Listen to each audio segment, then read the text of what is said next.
Nous sommes de retour sur le plateau de TV Finance pour cette édition du 30 juin 2023. Merci beaucoup si vous nous rejoignez à l'instant et merci beaucoup pour votre fidélité. Et désormais, il est l'heure de retrouver Antoine Quesada, mais juste avant, on va faire un détour par la Bourse de Paris. La Bourse de Paris qui, comme attendu, a ouvert dans le vert, plus 0,48% à l'heure où on se parle, à 7347 points. Les investisseurs repus, rassasiés et heureux des statistiques en provenance d'outre-Atlantique, que ce soit le marché de l'immobilier, que ce soit les ventes au détail, que ce soit hier la révision à la hausse de la croissance du PIB américain de 2%, eh bien, les investisseurs aiment ça, et ce malgré le fait que les grands argentiers mondiaux tiennent tous un ton archi-belliqueux à l'encontre de l'inflation et qu'ils promettent de nouveaux tours de vis dans la lutte contre la hausse des prix à la consommation et à la production. Dans cet environnement, je suis avec Antoine Quesada qui va nous expliquer comment techniquement tout ça peut être traduit. Bonjour Antoine. Bonjour Antoine. Bonjour, merci Antoine d'être avec nous ce matin. Antoine, je vais revenir sur un début de vos propos de la semaine dernière. Vous nous disiez que vous aviez potentiellement, qu'il y avait un début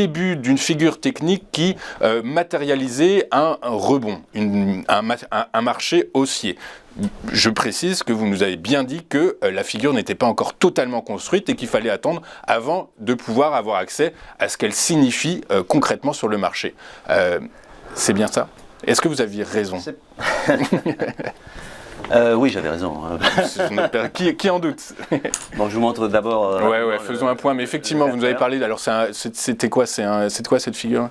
C'était un marteau. Un marteau, oui, c'est ça. Un début de marteau qui signifie, en analyse technique, un rebond haussier. Sauf qu'il n'était pas placé au bon endroit. Mais on va en parler juste après ce graphique. Donc, le fameux graphique en hebdomadaire qui est là.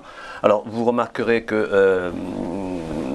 le support ascendant oblique en pointillé qui est tracé depuis plusieurs semaines fait toujours le job. La dernière bougie, donc cette semaine en cours, donc la dernière à droite, verte ici, elle a pris appui effectivement sur la zone des 7100 que l'on avait déjà identifié comme étant un gros support, etc. Et donc là, effectivement, donc ce support se maintient. On verra comment on clôture aujourd'hui, mais bon, il y a des chances qu'on clôture vert, en tout cas qu'il n'y ait pas de mauvaise surprise à la baisse, entre guillemets. Et cette figure qui est en train de se construire ici, ça s'appelle un harami haussier. C'est-à-dire la dernière bougie, je vois votre regard, alors qui n'est pas encore validée au sens où la bougie n'est pas encore terminée. Enfin, elle sera terminée en fin de séance à 17h35 aujourd'hui, puisque c'est une bougie hebdomadaire ici et que la semaine se termine tout à l'heure. Donc cette bougie verte de cette semaine, qui est à l'intérieur du corps de la bougie antérieure qui est rouge, signifie un harami haussier. Un harami haussier, c'est quoi ? C'est une figure de retournement à la hausse. Bien qu'ici la tendance de fond était toujours haussière, pour moi depuis très longtemps, oui bien sûr. Sur du moyen long terme, on est toujours haussier, jusqu'à preuve du contraire. Et à ce moment-là, si effectivement c'est le cas, je validerai le fait, sans problème. Donc harami haussier, donc potentiellement encore du potentiel à la hausse, en tout cas c'est une figure de retournement à la hausse en appui sur le gros support. Voilà ce qu'on peut dire pour le moment.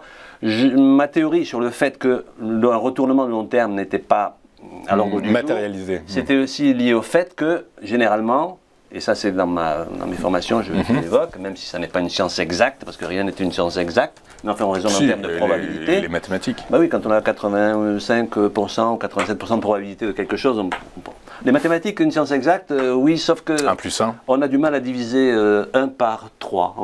Divisez-moi 1 par 3. 0, 33, 33, 33. Voilà, et à l'infini, il manque toujours un petit quelque chose. 4. Donc ça n'est pas scientifiquement, mathématiquement exact.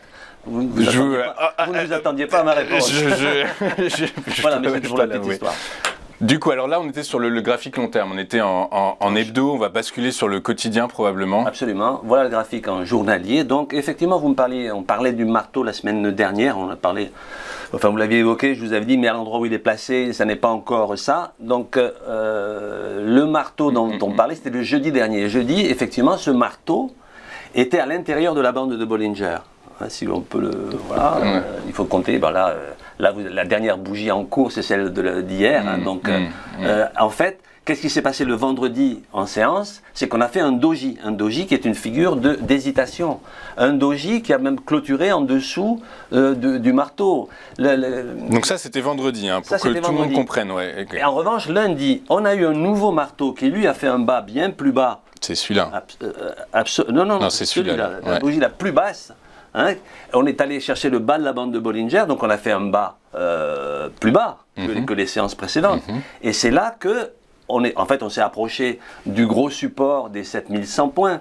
Hein, bon, en fait, là, pour moi, il est à 7083 et c'est le plus bas d'il y a déjà quelques jours. Enfin bref, le marché a été vendeur pendant 2-3 jours, vendeur avec peu de volume certes, et il y a eu des acheteurs à ce moment-là. Là, le marteau prend tout son sens. Comme un élastique qui se tend en fait, en réalité. En quelque sorte. Mais je prends souvent des métaphores. Un verre d'eau, c'est un verre d'eau, mais dans le désert, dans le désert n'a pas la même signification qu'un verre d'eau à Paris.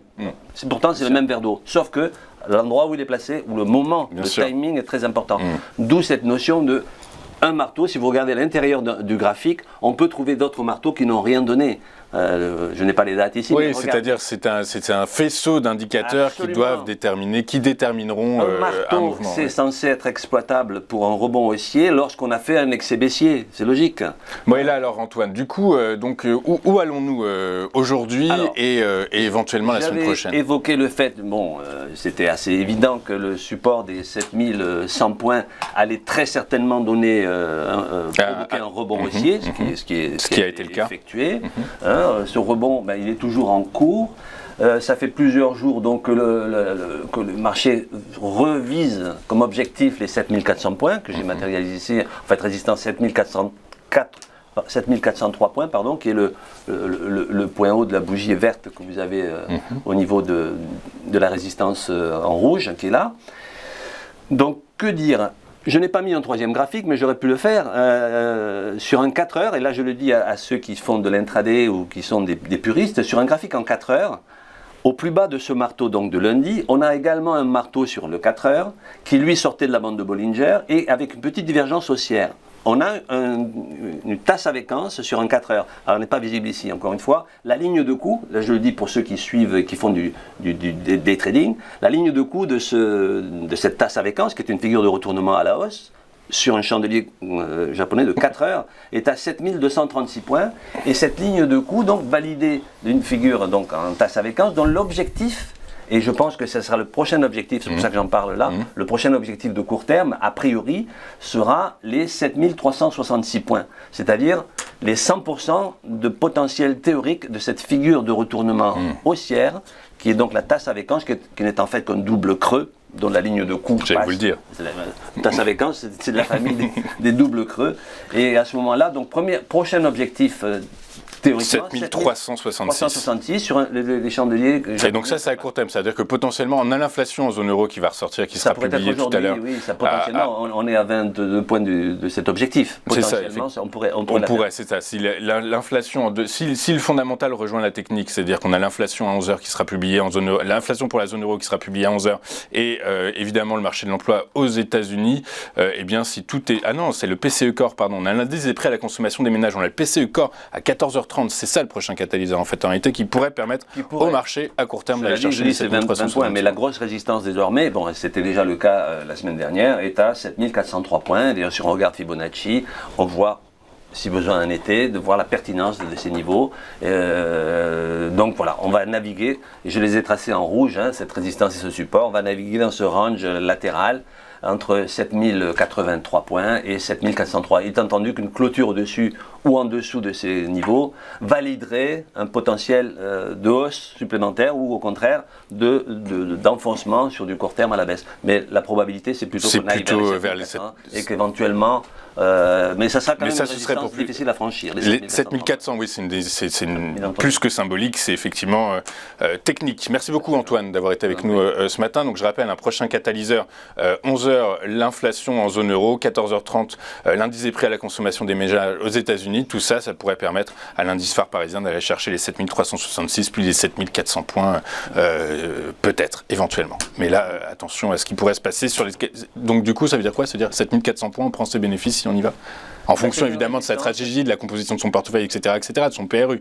Mais oui, en l'occurrence, on prend des bénéfices là-dessus parce que je crois que la résistance va encore tenir. Mais si on venait à clôturer au-dessus de 7403 points, j'insiste, pourquoi 3 points? Parce que c'est le plus haut sur une bougie. Une clôture en journalier au-dessus de 7403 points validerait, libérerait un potentiel de hausse qui pourrait éventuellement nous ramener vers les plus hauts. Mais on n'est pas là. Je pense qu'il sera prudent de prendre ses bénéfices sur 7400 points.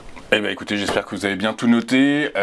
J'étais donc ce matin, comme tous les vendredis, accompagné sur le plateau de TV Finance par Antoine Quesada. Antoine qui est trader, formateur et coach et qui, si vous ne le savez pas encore, délivrera ses précieux conseils dans une formation qui est en train de se mettre en place et qui devrait être proposée incessamment sous peu.